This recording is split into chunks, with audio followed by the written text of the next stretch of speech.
Total 1305 ಎಕರೆ ಗಣಿ lease ಅಂತಂದು ತಾನು ಇದಕ್ಕಿಂತ ಮೊದಲು 2008ಕ್ಕಿಂತ ಮೊದಲು ತಾನೇ 905 ಎಕರೆ ತಾನು ಸ್ವಂತ ಭೂಮಿ ಖರೀದಿ ಮಾಡಿ ಅವರಿಗೆ ಭೂ ಪರಿಹಾರ ಮತ್ತು ಉದ್ಯೋಗ ಕೊಟ್ಟಿದೆ.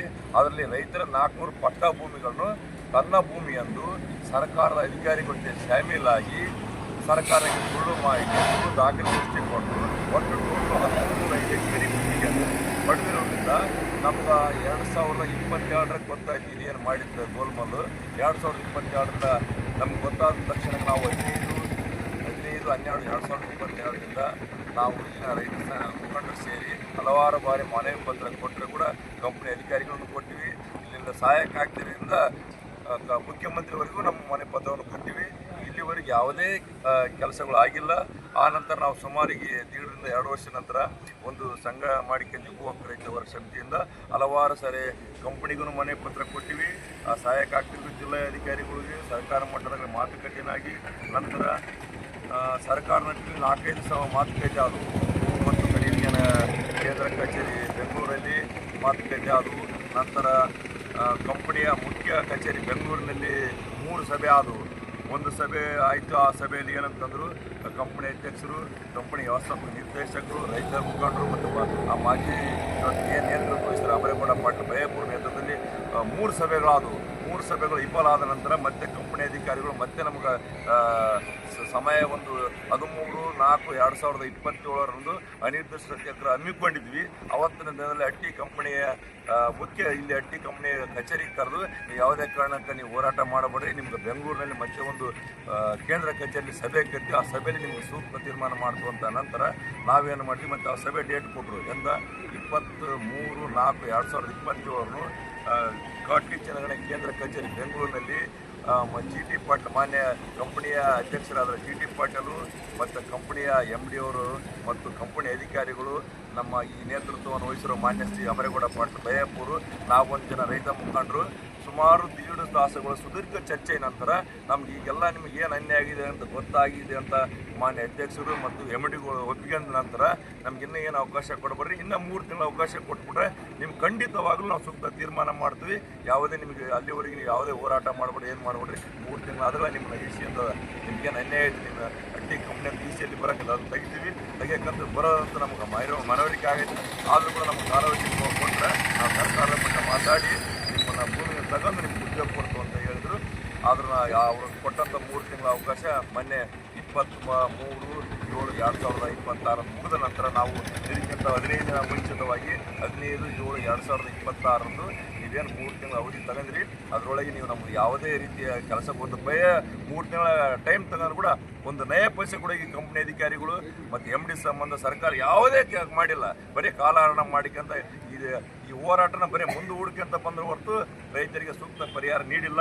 ಈಗೆಲ್ಲ ಈ ತೊಂದರೆ ಆಗಿದೆ. ಈಗ ಈ ಥರ ಅಟ್ಟಿಯಲ್ಲಿ ಈಸಿಯಲ್ಲಿ ಅಟ್ಟಿ ಚೆನ್ನಾಗಿ ಹೆಸರು ಬರೋದ್ರಿಂದ ಇವತ್ತು ನಮ್ಗೆ ಹೆಂಗೆ ತೊಂದರೆ ಆಗಿದೆ ಅಂದ್ರೆ ನಮ್ಮದು ಇವತ್ತು ಯಾವುದೇ ಕೌಟುಂಬಿಕ ಸಮಸ್ಯೆ ಬಂದರೂ ಕೂಡ ನಾವು ಸಾಲ ಯಾರಿಗೆ ಕೊಡೋದಿಲ್ಲ.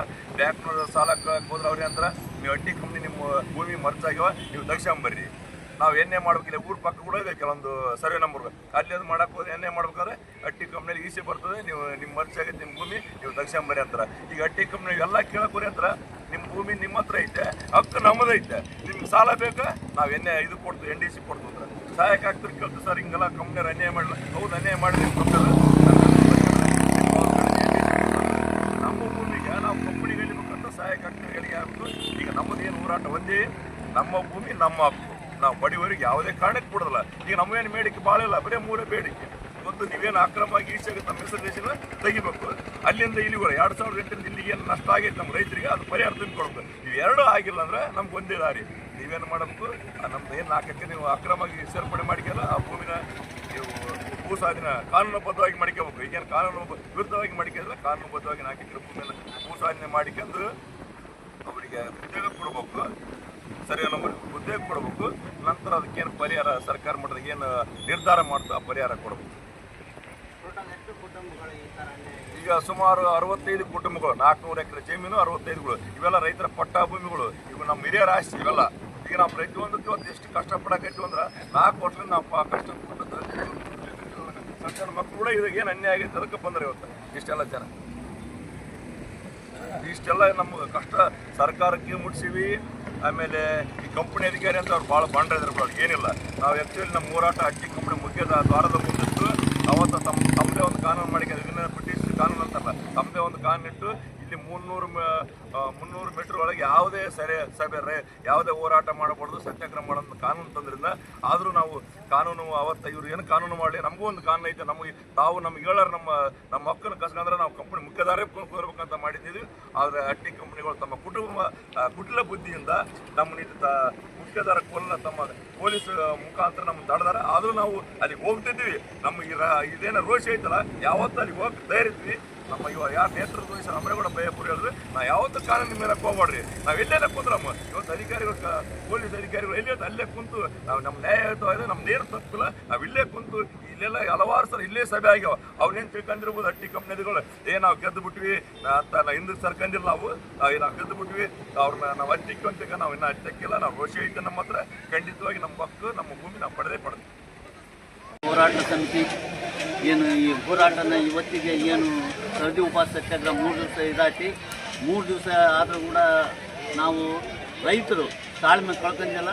ಮತ್ತು ಇವತ್ತು ನಾಳೆ ಇದಾಯ್ತಪ್ಪ ಅಂತಂದ್ರೆ ನಾವು ಇಡೀ ತಾಳ್ಮೆ ಕಳ್ಕೊಂಡು ಇಡೀ ಹಟ್ಟಿ ಚಿನ್ನದ ಗಣಿ ವಿರುದ್ಧ ಏನು ಈಗ 400 ಎಕರೆ ಒಳಗೆ ಏನು ಭೂ ಸ್ವಾಧೀನ ಮಾಡ್ಕೋಬೇಕಂತಾರ, ಇದು ಭೂ ಸ್ವಾಧೀನ ಮಾಡ್ಕೋಬೇಕಂತ ಅಂದರೆ ಒಂದು ನಮ್ಮ ಇದ್ರ ಪ್ರಕಾರ ಒಂದು ಹುಡುಗಿಗೆ ಹೆಂಗೆ ಬೀಳ ಕಾರಣ ಮಾಡಿ ಬಿಟ್ಟಾರ, ಅದರಂಗಾಗಿ ಇವರು ಭೂಮಿಗೆ ತಮ್ಮ ಅಟ್ಟಿ ಚಿನ್ನದ ಗಣಿ ಅಂತೇಳಿ ಈ ಸೇರ್ಪಡೆ ಮಾಡ್ಯಾರ.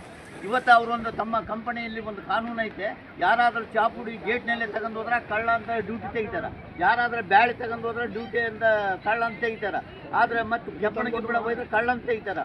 ಇವರು ನಮ್ಮ ಭೂಮಿಯಲ್ಲಿ ಇವತ್ತು ಈಸಿಯಲ್ಲಿ ಹಟ್ಟಿ ಚಿನ್ನದ ಗಣಿ ಅಂತ ಬಂದ. ನಾವು ಇವ್ರಿಗೆ ಏನು ಅಂತ ಹೇಳ್ಬೇಕು, ಕಳ್ಳರ ಅಥವಾ ಇಡೀ ಏನು ಭ್ರಷ್ಟದ ಅಥವಾ ಏನು 420ಗಳ ಇವರು, ಇಲ್ಲ ಜೇಬುಗಳ್ರ ಇವರು. ಇದು ಸ್ಪಷ್ಟವಾಗಿ ನಮಗೆ ಈಗ ಅರ್ಥ ಆಗತ್ತೆ. ಇಷ್ಟು ದಿವಸ ನಾವು ಬಿಟ್ಟಿದ್ದೆ ದೊಡ್ಡ ನಮ್ಮ ತಪ್ಪು. ಯಾಕಂದರೆ ತಾಳ್ಮೆಂದಿದ್ವಿ. ಯಾಕೆ ಹಟ್ಟಿ ಚಿನ್ನದ ಗಣಿ ಸಂಸ್ಥೆ ಇದು ನಮ್ಗೆ ತಾಯಿ ಇದ್ದಂಗೆ. ತಾಯಿನ ನಾವು ಸೊಲ್ಬೇಕಾಗೈತೆ. ಒಂದು ಸಲ ಮಗುವಿಗೆ ಹಾಲು ಕೊಟ್ಟಿಲ್ಲ ಅಂದ್ರೆ ಕೂಡ ಮಗು ಚೀರಾಡ್ತಾ ಮಗು ಅಳ್ತೈತೆ. ಅದ್ರಂಗೆ ಈಗೆಲ್ಲ ಮಾಡಕತ್ತೀವಿ. ಒಂದು ವೇಳೆ ಅದು ನಮ್ಗೆ ಇದು ಮಾಡಿಲ್ಲ ಅಂದರೆ ನಾವು ಈ ಚಿನ್ನದ ಗಣಿ ವಿರುದ್ಧ ಏನು ಮಾಡ್ಬೇಕಂತೇಳಿ ಇವತ್ತು ಸಾಯಂಕಾಲ ಎಲ್ಲ ಸಭೆ ಸೇರಿ ತೀರ್ಮಾನ ಮಾಡ್ತೀವಿ.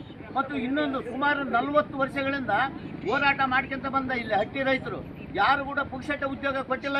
ಇವರು ಲಾಠಿ ಚಾರ್ಜ್ ತಿಂದಿವಿ, ಎತ್ತುಗಳು ಬಂಡಿ ಕಟ್ಟಿವಿ, ಜೈಲಿಗೆ ಬಿದ್ದೀವಿ, ಎಲ್ಲ ಕೇಸ್ಗಳಾಗ್ಯಾವ, ಎಲ್ಲ ಆಗ್ಯಾವ.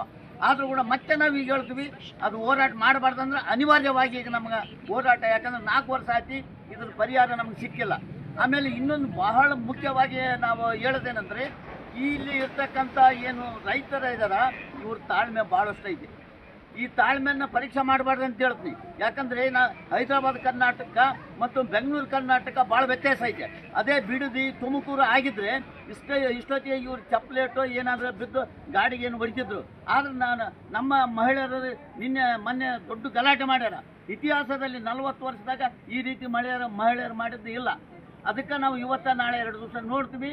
ನೋಡಿ ಸಭೆ ಸೇರಿ ತೀರ್ಮಾನ ಮಾಡಿ ಏನು ಮಾಡಬೇಕು, ಅವರು ಲಾರಿಗಳು ಬಂದ್ ಮಾಡ್ಬೇಕಾ, ಬಸ್ ಬಂದ್ ಮಾಡ್ಬೇಕಾ, ಏನು ಮಾಡ್ಬೇಕಂತ ತೀರ್ಮಾನ ಮಾಡ್ತೀವಿ. ನಮ್ಮ ಬೇಡಿಕೆ ಈಡೇರೋವರೆಗೆ ನಾವು ಯಾವುದೇ ಕಾರಣಕ್ಕೆ ಹಿಂಜರಿಯೋದಲ್ಲ, ಹಿಂದಕ್ಕೂ ತಗೊಳ್ಳೋದಲ್ಲ. ಯಾಕಂದರೆ ಈಗ ಆಡಳಿತ ವರ್ಗ ಬರೀ ಎಲ್ಲ 300 ಫೀಟ್ ಅಂತ ಹೇಳಿ ಇಡೀ ಕಾರ್ಮಿಕ ಸಂಘಕ್ಕೆ ಎಲ್ಲ ಬರೀ ಇದೇ ಒಂದು ಹೇಳಕತ್ತಿದ್ದೆ. ತಾನು ಹೆಂಗನ ಒಂದು ಕುಸಲಾಗಿ ಮಾಡೋ ಸಲುವಾಗಿ ಆಡಳಿತ ವರ್ಗ ಪೊಲೀಸ್ನ ಮುಂದಿಡ್ತಾ.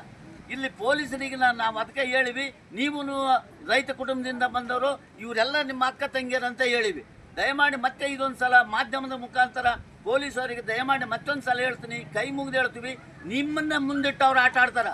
ನಿಮಗೂ ಒಳ್ಳೇದು ಮಾಡೋದಲ್ಲ, ನಮಗೂ ಒಳ್ಳೇದು ಮಾಡೋದಲ್ಲ. ಅದಕ್ಕೆ ನೀವು ಕೂಡ ನಮ್ಮ ರೈತರಿಗೆ ನಮ್ಮ ಈ ಭೂವಂಚಿತ ಸಂಘಕ್ಕೆ ನೀವೆಲ್ಲ ಬೆಂಬಲ ಕೊಟ್ಟು ನಮ್ಮ ಬೇಡಿಕೆ ಈಡೇರುವವರೆಗೆ ನೀವು ನಮ್ಮನ್ನು ಎಲ್ಲ ಸಹಾಯ ಮಾಡ್ಬೇಕಂತ ಅವ್ನು ಕೇಳ್ಕೊಳ್ತೀವಿ. ಈಗ ಅಟ್ಟಿ ಚಿನ್ನದ ಗಣಿ ಒಂದು ನಿಯಮ ಒಂದು ತಂದಿದೆ. ಏನಪ್ಪ ಅಂತಂದರೆ ಅಟ್ಟಿ ಚಿನ್ನದ ಗಣಿ ವ್ಯಾಪ್ತಿಯ ವಿತಿನ್ 300 ಮೀಟರ್ಸಲ್ಲಿ ಯಾವುದೇ ಥರದ ಪ್ರತಿಭಟನೆ, ಹೋರಾಟ, ಘೋಷಣೆ ಕೂಗಾಗಿಲ್ಲ ಅಂತ ತಾನು ಮಾಡಿದ್ದೇ ಒಂದು ಕಾನೂನನ್ನು ಕೋರ್ಟ್ ಮುಖಾಂತರ ಒಂದು ಕಾನೂನನ್ನು ತಂದಿದೆ. ನಾವು ಏನು ಹೇಳೋಕ್ಕೆ ಇಷ್ಟಪಡ್ತೀವಿ ಅಂತಂದರೆ ಅದು ರೈತರಿಗೆ ಯಾಕೆ ಅಷ್ಟೇ ಅನ್ನೋವಯ್ಯ, ಹೌದಾ? ಯಾಕಂದರೆ ಹಿಂದಕ್ಕೆ ಬೇರೆ ಬೇರೆ ಸಂಘಟನೆಗಳು ನಾವು ಹೆಸರು ಹೇಳೋಕ್ಕೆ ಇಷ್ಟಪಡಲ್ಲ, ಬೇರೆ ಬೇರೆ ಸಂಘಟನೆಗಳು ಅವರೆಲ್ಲ ಮಾಡಿದ್ದಾರೆ. ರೈತರಿಗೆ ಯಾಕೆ ಈ ಥರ ಅನ್ಯಾಯ, ಹೌದಾ? ಇನ್ನೊಂದು ಏನಪ್ಪ ಅಂತಂತಂದರೆ 300 ಮೀಟ್ರ್ ವ್ಯಾಪ್ತಿಯಲ್ಲಿ ಯಾವುದೇ ಪ್ರತಿಭಟನೆ ಹೋರಾಟ ಮಾಡೋ ಆಗಿಲ್ಲ ಅಂತಂದರೆ ಈಗ ಈ ಸಿಯಲ್ಲಿ ಇರ್ತಕ್ಕಂಥ ನಿಮ್ಮ ಹೆಸರನ್ನು ಯಾಕೆ ನೋಂದಾಯಿಸಿದ್ದೀರಾ? ನೀವು ನೋಂದಾಯಿಸಿದ್ದೀರ ಅಂದಮೇಲೆ ನಿಮ್ಮ ಇದಕ್ಕೆ ಒಳಗಡೆ ಬಂದ್ಬಿಟ್ಟು ನಮಗೆ ಹೋರಾಟ ಮಾಡೋ 300 ಮೀಟ್ರ್ ವ್ಯಾಪ್ತಿಯಲ್ಲಿ ಒಳಗಡೆ ಬಂದು ಹೋರಾಟ ಮಾಡೋ ಹಕ್ಕು ಸಹ ನಮಗಿದೆ. ಹಾಗಾಗಿ ಇಲ್ಲಿನ ಅಧಿಕಾರಿಗಳು ಒಂದು ಸ್ಪಷ್ಟವಾಗಿ ತಿಳ್ಕೋಬೇಕು. ಈ ಹೋರಾಟ ಇವತ್ತಿನ ದಿನ 3ನೇ ದಿನ ಅಂತಕ್ಕೆ ಬಂದಿದೆ. ಮುಂದಿನ ದಿನಗಳಲ್ಲಿ ಈ ಹೋರಾಟ ಉಗ್ರ ರೂಪ ಹೋಗುವ ಸಂಭವ ಇದೆ. ಯಾಕಂತಂದರೆ ಈಗ ತಾನೇ ನಮ್ಮ ಹಿರಿಯರು ಹೇಳಿದರು, ಬಿಡದಿಯಲ್ಲಿ ಆಲ್ರೆಡಿ ಒಂದು ಗಲಾಟೆ ಸ್ಟಾರ್ಟ್ ಆಗಿದೆ. ಯಾವ ಥರ ಅಂತಂದರೆ ಹೆಣ್ಮಕ್ಳಲ್ಲಿ ಮೊಣಿಕೆ ಹಿಡ್ಕೊಂಡು ಅಧಿಕಾರಿಗಳಿಗೆ ಬಡಿತಾ ಇದ್ದಾರೆ. ಆದರೆ ನಮ್ಮ ನಾಯಕರಾದಂಥ ಶ್ರೀಮಾನ್ ಅಮರಗೌಡ ಪಾಟೀಲ್ ಬಯ್ಯಪ್ಪರ ಸರ್ ಅವರ ಒಂದು ಮಾತಿಗೆ ಬೆಲೆ ಕೊಟ್ಟು ನಾವು ಯಾವುದೇ ಕಾನೂನು ಮೀರಿ ಹೋರಾಟ ಮಾಡುವಂಥ ಒಂದು ಹೇಳಿದಕ್ಕೋಸ್ಕರ ನಾವು ಇವತ್ತಿನ ದಿನದಲ್ಲಿ ನಾವೆಲ್ಲ ರೈತರು ಇಲ್ಲಿ ಬೀದಿಗೆ ಕೂತ್ಕೊಂಡು ಹೋರಾಟ ಮಾಡ್ತಾ ಇದ್ದೀವಿ. ಯಾಕಂದರೆ ಅವರು ಕಾನೂನನ್ನು ಪಾಲಿಸಿ ಅಂತ ಹೇಳಿದರೆ ಕಾನೂನು ಪಾಲಿಸ್ತೀವಿ. ಬಟ್ ಆದರೆ ರೈತರನ್ನು ಏನು ಸಿಟ್ಟು ಪರೀಕ್ಷಿಸಬೇಡಿ.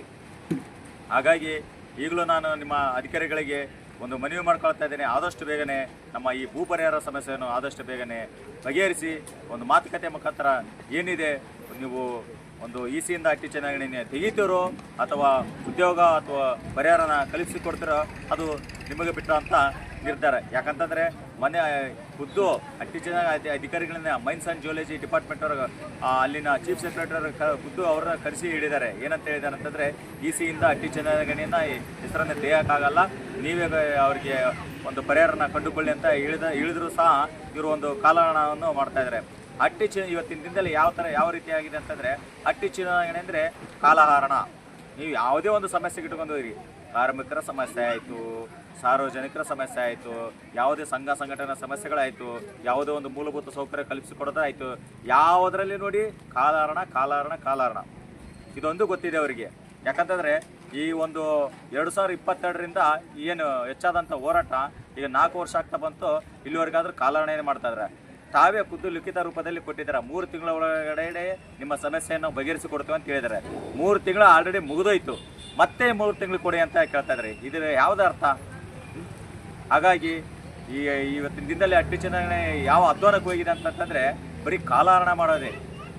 ಮತ್ತು ಇನ್ನೊಂದು ವಿಚಾರ ಹೇಳ್ಬೇಕಂತಂದರೆ ಅಟ್ಟಿ ಚಿನ್ನದ ಗಣಿ ಎಲ್ಲ ವಿಭಾಗದಲ್ಲೇ ಬರೀ ಖಾಸಗೀಕರಣವೇ ಆಗ್ತದೆ. ಆಲ್ರೆಡಿ ಅಟ್ಟಿ ಚಿನ್ನದ ಗಣಿ ವಿಧಾನಸಭೆ ಹಾಗೂ ವಿಧಾನ ಕಲಾಪದಲ್ಲಿ ಒಂದು ವರದಿ ಕೊಟ್ಟಿದೆ. ಇಲ್ಲಿ ಅಟ್ಟಿ ಚಿನ್ನದ ಗಣಿ 1400 ಉದ್ಯೋಗಗಳು ಖಾಲಿ ಇದಾವಂತೆ ಕೊಟ್ಟಿದೆ.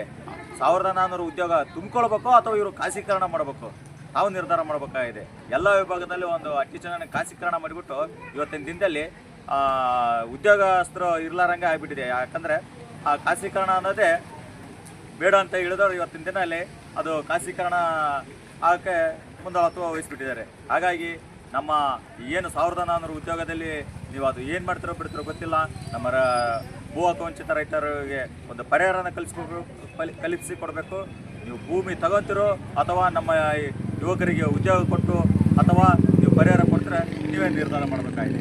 ಮತ್ತು ಇನ್ನೊಂದೇ ಹೇಳೋಕ್ಕೆ ಇಷ್ಟಪಡ್ತೇನೆ ಅದಪ್ಪ ಅಂತಂದರೆ ಮುಂದಿನ ನಮ್ಮ ಹೋರಾಟದ ಸ್ವರೂಪ ಇವತ್ತಿನ ದಿನದಲ್ಲಿ ಏನು ನಮ್ಮ ಹಿರಿಯರಿದ್ದಾರೆ, ಹಿರಿಯರ ಜೊತೆ ಕೂತ್ಕೊಂಡು ನಾವು ಮಾತುಕತೆ ಮಾಡ್ತೀವಿ. ಮುಂದಿನ ಉಗ್ರ ಹೋರಾಟ ನಾವು ಅದು ಯಾವ ರೀತಿ ಇರುತ್ತೆ ಅಂತಂದರೆ ನೀವು ಮುಟ್ಟಿಕೊಳ್ಳೋ ನೋಡ್ಕೋಬೇಕು, ಆ ರೀತಿ ಉಗ್ರ ಹೋರಾಟ ಇರುತ್ತೆ ಅಂತ ಈ ಮೂಲಕ ಹೇಳಲು ಇಚ್ಛಿಸುತ್ತೇನೆ.